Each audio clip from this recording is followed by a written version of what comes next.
In the past, we've talked about different ethanol blends, whether it's E10, E15, E85, etc. Today, we're going to talk about mid-level ethanol and what its impact will have on fuel buying and car buying. Joining us today, once again, is John Eichberger with the Transportation Energy Institute, and they recently released a white paper looking at mid-level ethanol, which is something that is fairly new to the conversation. But, John, first off, thanks for joining us once again today. Always happy to be here, man. And second, can you kind of give us, before we dive into mid-level, can you kind of just talk about the whole ethanol discussion with the various blends and what is different about mid-level ethanol? Yeah, so basically, probably 99% of the gasoline sold in the United States has 10% of ethanol in it, 9 or 10%. Refiners make a gasoline blend stock that's not ready for vehicles. You add ethanol to increase the octane, increase the volatility to make it work in a vehicle, make it actual gasoline. So ethanol is typically a corn-based product. So it's a renewable fuel promoted by the Federal Renewable Fuels Program, a whole bunch of stuff. A lot of things are supporting ethanol. Farmers love it. So 10% of the national blend is about E10%, right? Then you've got some niche markets where you're selling gasoline called clear gasoline. E0 has no ethanol. That is really attractive to those who run boats and small engines who are afraid that ethanol might cause problems in their engines. For the most part, E10 should not cause a problem. But for those niche customers, it's available. It's usually available at a premium cost, 40, 50, 60 cents per gallon, more than E10. In the last 15 years, EPA has approved the sale of E15, which is gasoline blended with 15% ethanol. So your regular 87 octane gasoline is 10%, and now we have a 15% option. Originally, EPA said only for 2001 and newer model year vehicles. That's about 95% of the fleet in operation. And in the last 15 years, we've seen the E15 market grow from a handful of stations to 5,000 to 6,000 sites. There are some regulatory hurdles limiting that. California has not approved E15. They're in the process of doing so, which is going to open up a huge market share. So those are the three base levels. So you have E10, which is your standard, E0, which is your niche boats, recreational equipment, small engine niche. And the oil patch. Then you have E15, which quite frankly, this administration has really promoted because it is a lower cost alternative. I buy E15 for my vehicle all the time. It's usually 20 to 50 cents lower than regular unleaded because of blending economics, lower cost of ethanol, regulatory incentives and stuff like that. When we start thinking about what else, we published a paper looking at what are the opportunities and challenges if we were to go above 15% ethanol. Going to 20% ethanol, 25, 30%, 40% blend, maybe all the way up to 50%. We have in the market flex fuel, which is labeled as E85. That can contain anywhere from 51% to 83% ethanol. Don't ask me why we call it E85 when the range is so wide, but that's the reality. That's the technical definition, 51 to 83. But that's designed only for flex fuel vehicles, and there's only about 20 million of them in the country. Back in Bush W's term, he and the automaker said, hey, by 2012, half of all vehicles sold in America will be flex fuel. Well, that didn't happen. And then the automakers are making. Did he put a deadline? He did. 2012. Okay. And it was like 4 years later. And now it is 2026, and only 5 models were sold last year, but they were flex fuel. Because the automakers used to get a CAFE benefit from making a vehicle flexible fuel. That went away in 2019. They stopped making the vehicles. So you have this range. So why did TEI do a paper? Here's the bottom line. We sell right around 15 billion gallons of ethanol a year, maybe a little bit less, but 15, call that the baseline. If you look at the government's forecast for fuel efficiency improvements, take those newfangled technology vehicles out of the mix and just say the fleet itself is going to improve in efficiency. the reduction in gasoline demand could be significant. We're looking 40% by 2050. Now, that's going to change with different policies and stuff, but we're going to see gasoline demand go down. If you want to maintain 15 billion gallon ethanol market, in the current forecast, we're going to need to get around 20% average blend in every gallon to sustain that market. That got us thinking, okay, let's start thinking about what does that look like? How do we do that? We can't just do that. Not every vehicle can run on E20 or E25. Not every dispenser can sell it. Not everybody wants to buy it. Can we make enough? What are the hurdles to get there if we want to sustain that market? The other thing is if we want to really capitalize on the carbon benefits of ethanol, because carbon intensity of ethanol is much lower than gasoline, we need to go above 10, 15% average blend in order to double down on the environmental benefits.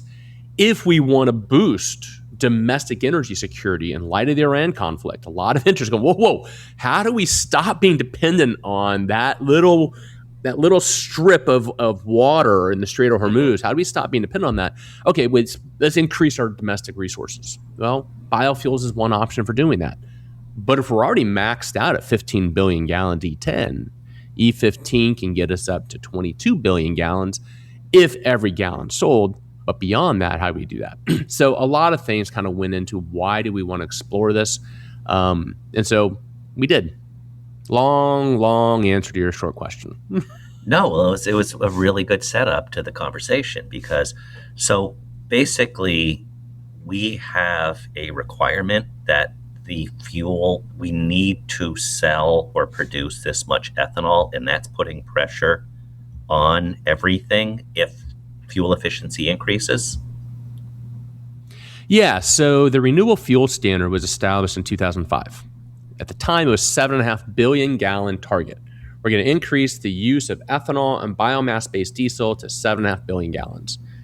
2 years later, they jacked that up to 36 billion gallons.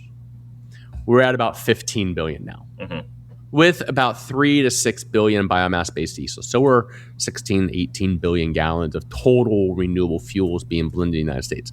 Far cry from the 36 billion gallon target set up in 2007, which, by the way, was predicated on the idea that we're going to have a lot of flex fuel vehicles buying E85. That didn't work. So a lot of expectations, a lot of assumptions went into the Energy Independence Security Act of 2007. That being said, we're at about 15 billion gallons. The Federal Renewable Fuel Standard does have a volumetric obligation that ideally should be going up every year if we're going to comply with the statute. We don't. There's waivers because the market just isn't ready for it for a variety of reasons. But yeah, 15 billion gallons is kind of the federal average right now required. Then you have California, Oregon, Washington, New Mexico, other states developing low carbon fuel standards that mandate the average carbon intensity, which is the amount of carbon a molecule of energy emits. We need to lower that in those states. Well, how do you do that? You do it with lower carbon fuel components like biomass-based diesel, renewable diesel, ethanol. So we have these incentives to drive the use of renewable fuels up, and it does conflict. And I remember I sat down with EPA back in 2008. I sat down with the chief of staff of EPA. I said, dude, I've known the guy for a while. You realize what Congress did to you? He said, what do you mean? I go, well, they increased their RFS to 36 billion gallons. Oh, yeah. I go, they also increased CAFE requirements, make the fuels more efficient. Yeah. I said, here's a chart. And I showed him the number of gallons being sold going down total and the number of biofuel credits gallons going up. I said, we have a problem. At the time, we were averaging 28% blend ratio if those two numbers maxed out. And he said, oh. So Congress doesn't always pay attention to what the left hand is doing, the right hand's writing policy. So they really set up the market for a really challenging dynamic. They gave EPA the flexibility to back off on some of those statutory blend levels to match market conditions. But the intent, this is 20 years ago now almost, was to become more reliant on renewable, low carbon, low emitting, domestically produced, agriculturally savvy fuels. And there was general agreement in doing that. Now the question is, okay, are we at our limit or is there a path forward? And there are a lot of people who want to go to the next level. So before we talk about regulatory clarity, and I think that's a really, really important part of this, there are some perceived or actual concerns related to higher ethanol blends. Yeah. When you get beyond 10%, the reason that virtually every car in the country uses it, but older ones don't, has to do with it's a little bit more corrosive, and it can cause some issues related to gaskets, etc. I'll let you say that better. The other thing is it's a little less fuel efficient. So while it's cheaper, it also gives you less BTUs. So as we look at higher ethanol, and I know there's been a lot of conversation about year-round E15 right now. Yeah. And so we're setting that aside, where this is not a political discussion today. This is about a white paper and looking at what are the possibilities beyond E15. But those are generally two of the comments that are raised when looking at higher ethanol blends beyond E10. Yeah. So let me dismiss one of the comments you made. E10 poses no threat to anything. We've been using E10 since 1990, 1991. EPA considers gasoline with 10% ethanol substantially similar to regular gasoline. So quite frankly, there's no issue. Now, you do have your boat enthusiasts who hate ethanol. Mm-hmm. Well, it's going to tear apart my gas.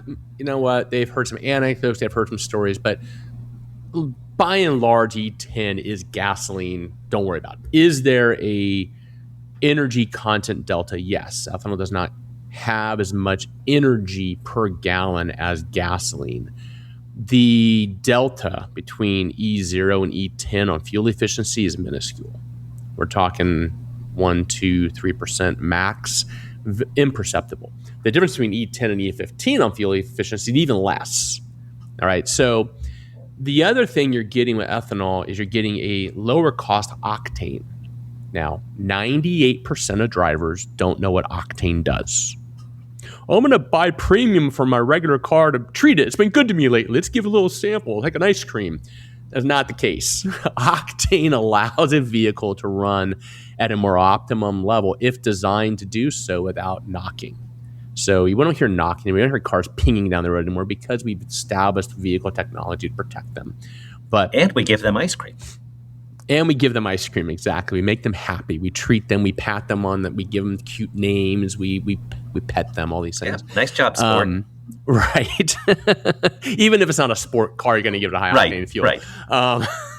So there are benefits to ethanol in terms of lower blending economics of producing a finished gasoline because of the higher octane content. It's less expensive. It's less polluting than some of the octane enhancers that are used in lieu of ethanol because it is a cleaner fuel. And as I said, the energy delta is kind of minimal in my experience because I use E15 all the time. When we start thinking about beyond that, so when EPA approved E15, they did unbelievable amount of testing. And the ethanol say they tested it more than they've tested anything in the world. And they probably have. I don't know why they did so much testing, but NASCAR has been using E15 as its exclusive fuel for years. No problem. I remember I was lobbying when E15 was approved, and I remember I came out with some really, really scary scenarios. None of them were true. None of them happened. It was just, lobbying ploy to raise some doubts about we need to be careful here, right? Mm-hmm. But there hasn't been any high-profile issues with E15. It's been a very good fuel. It's been very successful. And that's why California is starting to move into opening up the doors to let it in. I believe E15 would be in more than 6,000 stores if we didn't have a Clean Air Act provision that limits us from using it in the summer months. And there's been efforts in the administration, both Biden and Trump, to fix that. The courts have said only Congress can fix it. Congress has been trying. But if you pay attention to congressional action, even the best ideas get stuck in political molasses. And right now, Washington is nothing if not political molasses. Never been happier to not be a lobbyist than I am these days to not have to deal with that.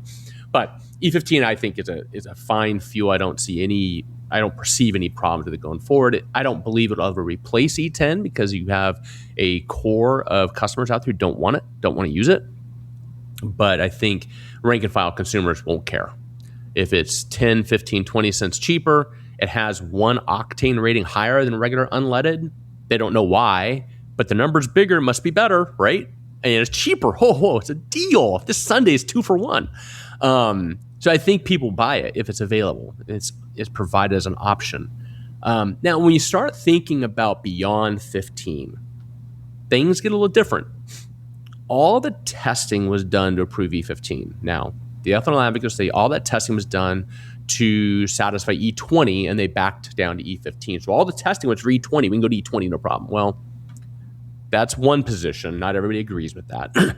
But you do have a situation where if you get above a certain level of ethanol, you mentioned corrosivity, the impact on gaskets and seals. It really also comes down to the engine control module and how it deals with the octane and the vapor pressure. It deals with how you change the configuration of air intake and everything. So it can all be fixed. You can make current vehicles compatible with higher blends, but it requires aftermarket adjustments. The autos are really interested, quite a few of them at least, in a higher octane fuel. I was part of DOE's Co-Optima project, which was looking at the synthesis between fuels and vehicles and how you design one to maximize the efficiency of the other. And through that, the studies demonstrated that when you have a higher octane fuel, when you design an engine to benefit from the octane, you could boost the efficiency by 7.5%. Now, you got to boost that octane pretty high, and the engine has to be restricted to only run on that fuel. It can't run on the old fuel. Now, we have premium required vehicles in the market, right? You can still put 87 octane in them because the engine manufacturers had to put in an octane sensor, and if they sense that the fuel does not enable the high performance tuning of the engine that it's designed for, it protects itself and it backs off certain performance characteristics to make sure it doesn't knock, it doesn't break the engine. In order to get the full benefit of octane, those vehicles have to be specifically designed for that high octane fuel, which means no exceptions. They can't use lower octane fuel or they will be damaged. And so the autos go, we would love to have an high octane fuel. We need the CAFE credit to meet our targets. EPA says to do that, we have to restrict the use of our vehicles for only that fuel, which means a couple things. That fuel has to be available everywhere. Well, retailers are going, well, I'm not selling the fuel until there's enough vehicles to buy it. Right now, there's not enough vehicles to buy it. So it's a chicken and egg thing there. On the retail side, you have an issue with your underground stuff. Your underground tanks or lines are probably fine. Most of those are E100 compatible by now. Your dispensers, not necessarily. UL has certification for E40. The one dispenser manufacturer, they sell their base dispensers E25. Others, it's an upgrade. So you can get E25, E40 compatible dispensers, but you may have to replace them. We're seeing replacement of dispensers throughout the country as we go to E15 too. So there is an infrastructure hurdle. There is a compatibility hurdle. But there are a lot of benefits. And that's why I did the papers. If there's enough benefits to everybody, is it worth identifying and overcoming the hurdles? Well, yeah. And one of the things we try to do is lay out those hurdles so you don't trip. And looking back to that meeting that you said you had at DOE, where there's one line going this way, one line going this way, and I had mentioned the idea of regulatory clarity because when you say we need to produce this much ethanol, not John, but when the government says we need to do this, and people think it's actually going to happen, they design things differently. And there have been people, to produce ethanol requires a little bit more than taking corn and just running it through a filter. It's a complicated process. It's essentially a refinery and all that. So I've visited some of these places. It's not something you just kind of, you have to plan, you have to get capital, and you have to know that you're going to be in this for a while. So the idea of regulatory clarity is really important in looking at these higher blends, because as more ethanol is produced, because it is said that we need to for multiple reasons that you laid out, that there has to be an outlet for it. And in looking at those higher blends and where is the pinch point at retail, that's how you solve these problems, and then just present it and say, here's the data, go to work on it. And that's kind of the goal of this paper, was not to solve the questions.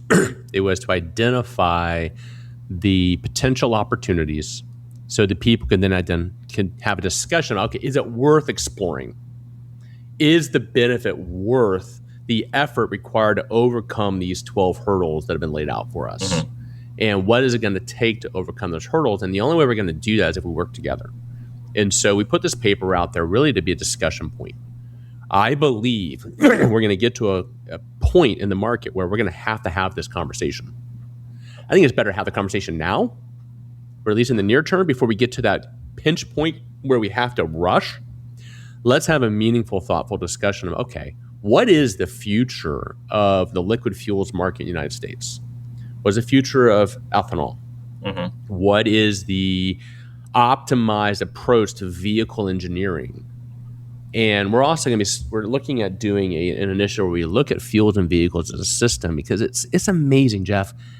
The regulatory structure in the United States treats vehicles in isolation, treats fuels in isolation. Vehicles can't operate without energy, and the fuels are useless if they can't go in a vehicle. Mm-hmm. So why are we not looking at them systemically? And argument is, well, the vehicles don't want to be responsible for anything outside of their control. Understand that completely.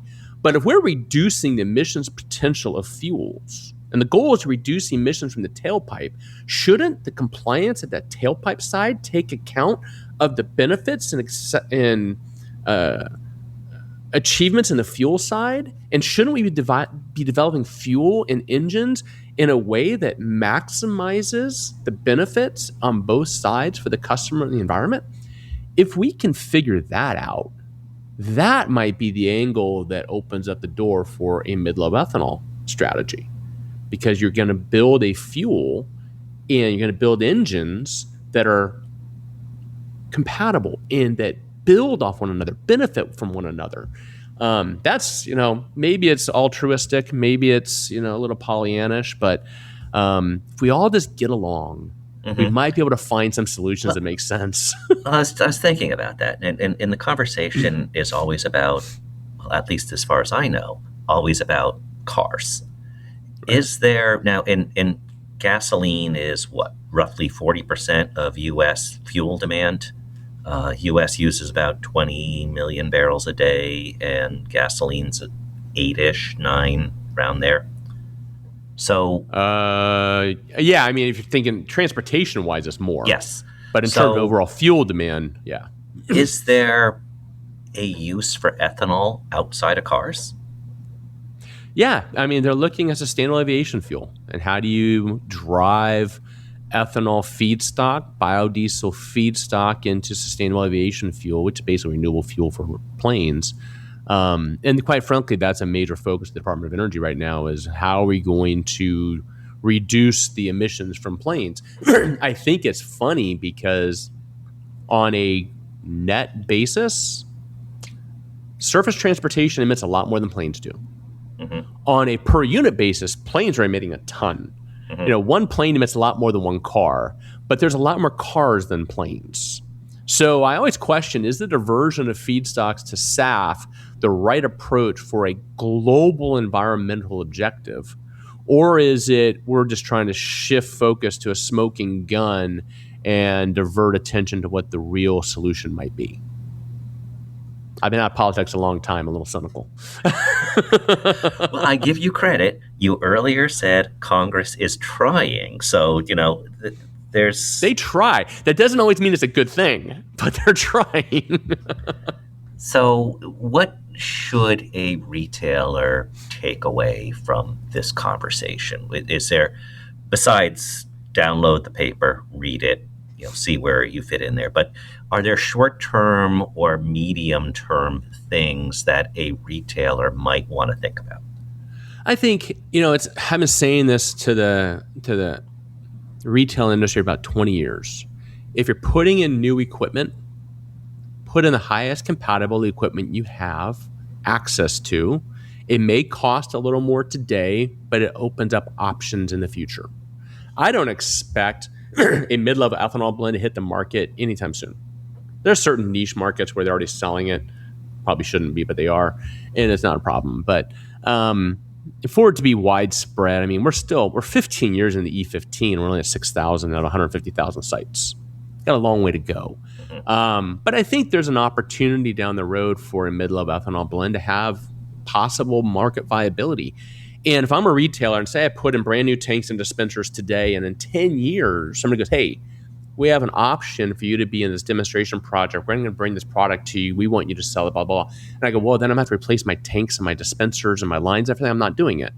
But if all my tanks are compatible, my dispensers are compatible, I go, yeah, sure, why not? There's an economic benefit for me to try this. I'll try it. Because I don't have to replace everything. I don't have to spend another $500,000, $1 million or more on new equipment because I already put in the compatible stuff. And so I'm a big believer that think about what is the most flexibility you can have with your equipment purchase and maximize your flexibility.